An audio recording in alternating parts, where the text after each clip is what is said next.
Do you know what stereotypes are? Do you know? No? It's like when people say, all boys love football, or girls aren't good at math, or scientists look a certain way.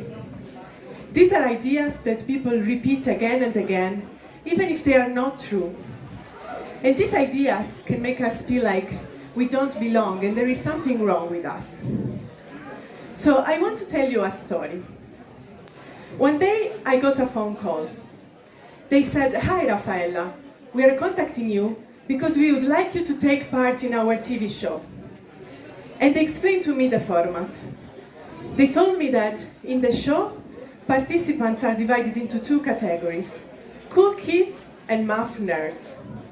They told me that the cool kids are typically shown as stylish, outgoing and socially skilled, but also not very smart, while the math nerds are typically shown as very smart and great at maths, but also socially awkward.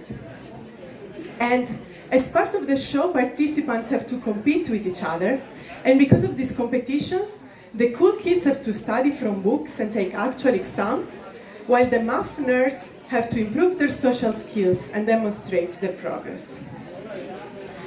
So they said to me, "Of course, we are inviting you to take part in the show as a nerd. We read a newspaper article about your career in mathematics, and we thought that you'd be the perfect nerd for the show. Can you please come here to our TV studios in 1 week from now and have an interview with us?" I said sure, and I thought, worst case, I will get a story to tell out of this experience. Now, before they called me, I had never seen the show. So before going to the interview, I watched some of the old episodes, and I thought, wow, I have never seen anything more embarrassing in my life. But maybe I can still participate. It can be a fun experience. Let's see how the interview goes. So I went to the interview, and there I met a man who introduced himself as the mind behind the show. He said, "Who are you?" I said, "I'm Raffaella, the nerd." He got annoyed. He said, "But you're pretty." I said, "I apologize. I'm sure many people don't find me pretty." And he said, No, but this is not okay. I did not expect you to be pretty when I read the newspaper article about you and about your career in mathematics.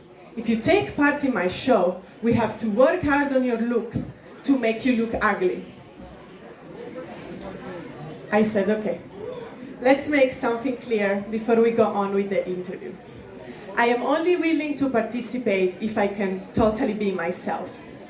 This includes not changing my appearance, because the fact that I wear colorful dresses or makeup doesn't mean that I am not a real nerd.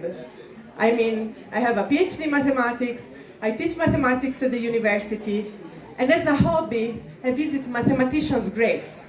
Am I not a real nerd? And being myself also includes the right to refuse to do anything that I am not comfortable doing. I just want to be free to be myself." When he heard these words, he got really angry at me, and he started throwing even more stereotypes at me. He started by saying, "Well, I guess that you're not social and you don't have any friends." I said, "You'd be surprised to see how wonderful my friends are." Then he said, "Well, I guess that you are so rigid that you have never, ever danced anything in your life." And I smiled, because I'm addicted to dancing. But I didn't say this to him. I asked, "What can you dance?" He said, "Well, I took a Lindy Hop course." And I smiled again, because I have been dancing Lindy Hop for years. But again, I didn't say this to him. I just said, "Okay, let's put a swing song on and let's dance together. Show me your Lindy Hop moves." Now, before we go on with the story, do you know what Lindy Hop is? No. It's a type of swing dance with fun turns and big jumps and this type of music. Let me show you how it looks like with the help of my friend Ronnie.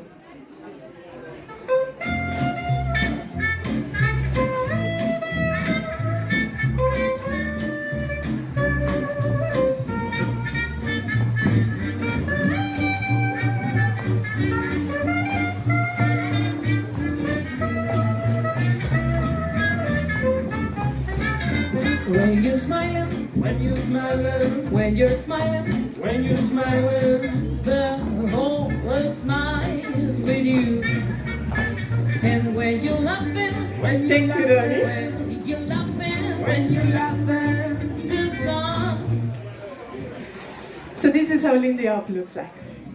Now let's go back to our story. I started dancing with the TV guy, and I realized that he's the worst Lindy Hop dancer I have ever seen, because of how rigid he is. And when the song ended, he said, "Wow, you're very rigid as a person, but not as a dancer." I said, "You know, that's the bit that you don't get. I'm not rigid as a person.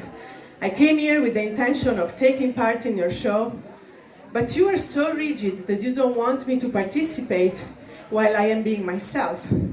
So I will not take part in your show." He said, "This is a real pity. I really wanted you to participate because I wanted to change you and teach you how to live your life."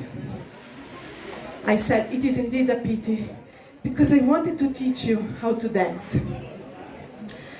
I left and I never wanted to see him again, because the only things that were more rigid than his dance moves were his stereotypes. So here is what I want you to remember.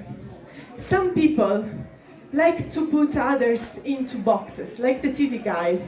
Not real boxes, but invisible ones. You are a nerd, you are cool, you are an artist, you are a scientist. But you don't have to choose just one. You can be everything. We are not like toys that come in nice little packages. We are much more interesting than that. You can be a scientist and love dancing. You can be a mathematician and wear glittery shoes or makeup. You can be strong and still need help sometimes. You can be logical and creative at the same time.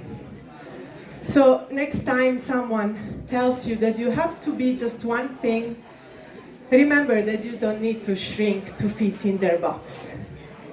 You can be fully yourself. And now, shall we dance? All together?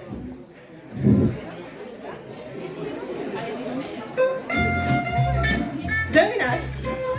And if later you want to learn the basic steps of Lindy Hop, come to the math stand. You wanna dance?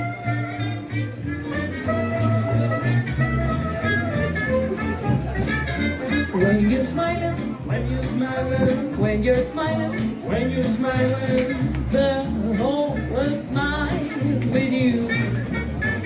And when you're laughing, when you're